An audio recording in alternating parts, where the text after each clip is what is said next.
When did you stop being the main character of your life?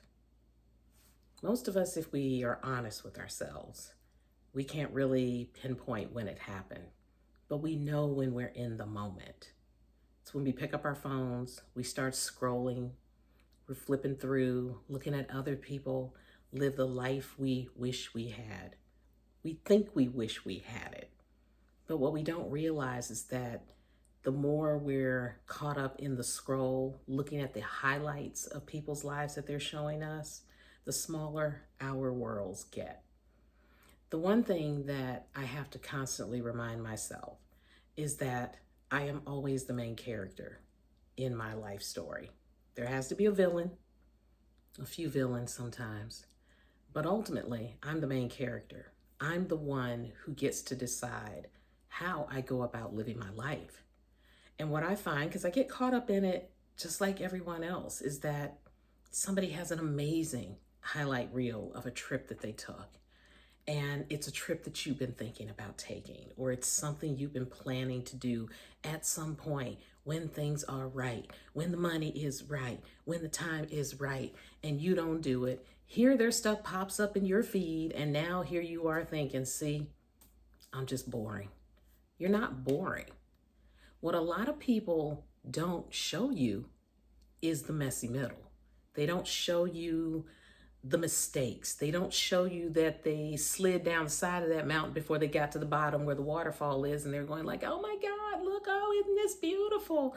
But they didn't tell you that it took them 4 hours to hike to that waterfall. They don't tell you these things. So all you're really looking at is somebody's curated life and comparing that to your boring life and thinking that you don't have anything to offer, or that this is just your lot in life is to have this boring, ordinary, basic life. Do you know what some people would give to have the life that you have?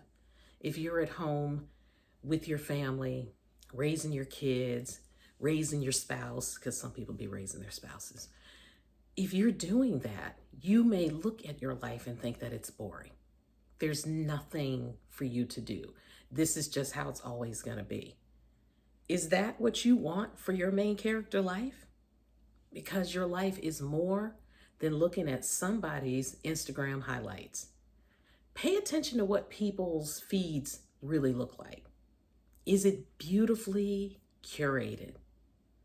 Does every single picture look amazing? Because what I've started noticing on a lot of these social media platforms is that people are either showing you a very highly curated feed. Everything looks perfect when it really isn't. Then when there's a crisis in their life, they go through a divorce, they lose a job, they lose a house, whatever the thing is.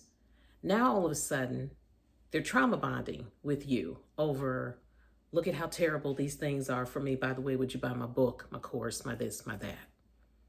And because we're supporting them, we fall into it.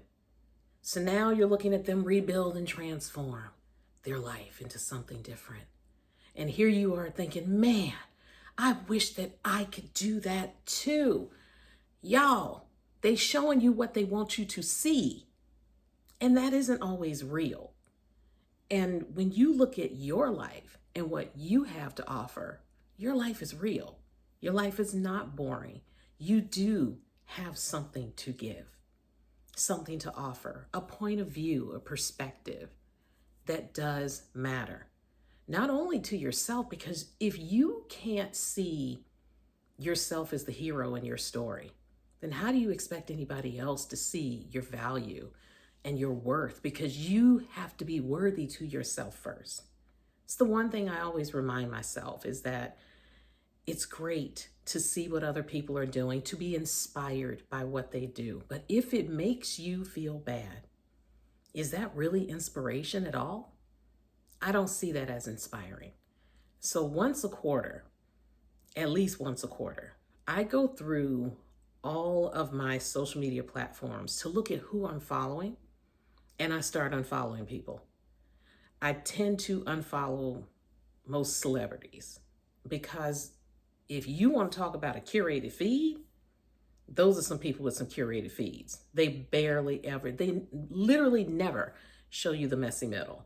They don't show you any of their issues. And when they do, again, there's going to be something following behind it. Or if they pop up in your feed all of a sudden, it's only ever because they want to sell you something. And when it comes down to it, most of them don't even manage their own accounts. They don't even know you exist.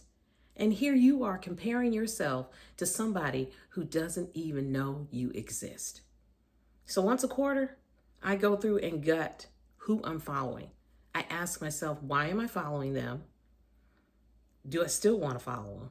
Does it make me feel good when I see them pop into my feed? If it makes me feel bad, I'm not going to follow them anymore. I don't miss it. And you may not realize it immediately, but at some point you're going to start to notice that you feel better because you're only looking at what is really meant for you, not somebody's curated life. Not somebody showing you everything is perfect and look how perfect they are. Ain't nobody perfect. Nobody. And this gives you an opportunity to see and hear yourself. I also love doing a digital detox, but if I'm being honest with you, I do social media as part of my job, so I can't completely detox from it. So what I'll do is I will intentionally look for things that allow me to have more of an analog living. I will do crossword puzzles, word searches. I really hate crossword puzzles because I'm so bad at them. But word searches, I can do a word search. And so I will do those. I will watercolor. I will paint. I will fuss at my plants about what are they doing. And it just allows me to touch something that allows me to be the main character in my story. I think more of us really do need to do that. We need to see that there's nobody competing with us. We don't have any competition.